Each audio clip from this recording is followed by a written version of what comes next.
Does smoking actually worsen your depression? I'm going to explore the science and share my own journey. Smoking and depression, it's a topic that's often shrouded in mystery, with many people believing that smoking can actually alleviate stress and anxiety. But is this really the case, or are we just masking the symptoms of a deeper issue?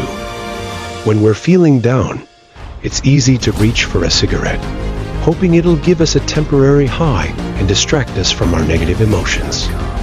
And in the short term, it might even work, but the problem is, this temporary relief can quickly turn into a vicious cycle. We smoke to cope with our emotions, but those same emotions can lead us to smoke even more, creating a deeper dependence on nicotine. And before we know it, we're trapped in a cycle of addiction, with our mental health suffering as a result. This cycle is especially problematic when it comes to depression. Smoking may provide a fleeting sense of relief, but it can also exacerbate the underlying causes of our depression, making it harder to recover in the long run. And yet, many of us continue to smoke, hoping it'll somehow magically fix our problems. But the truth is, smoking is not a solution, it's just a band-aid that's ultimately going to make things worse. Research has shown that smokers are more likely to experience depression, anxiety, and other mental health issues. And it's not just because people who are depressed are more likely to smoke. The correlation goes both ways.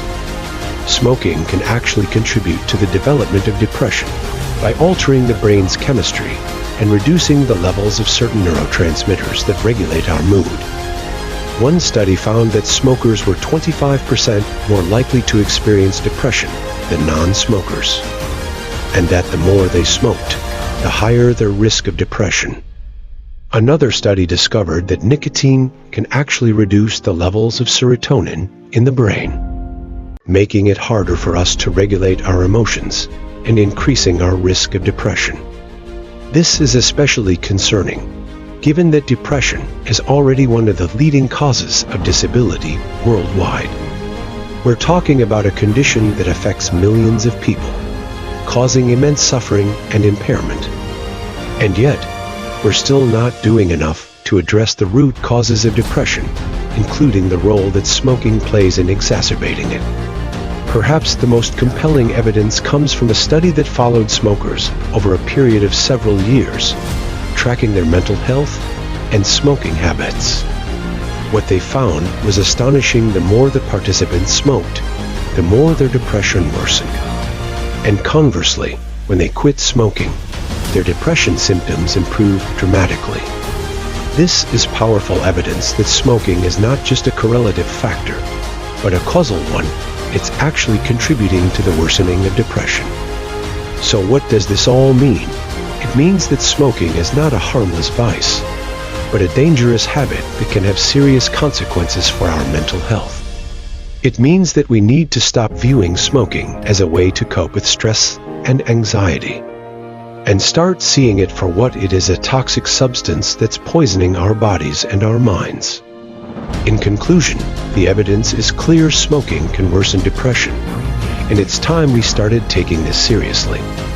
Whether you're a smoker or not, I hope this video has given you a new perspective on the link between smoking and mental health.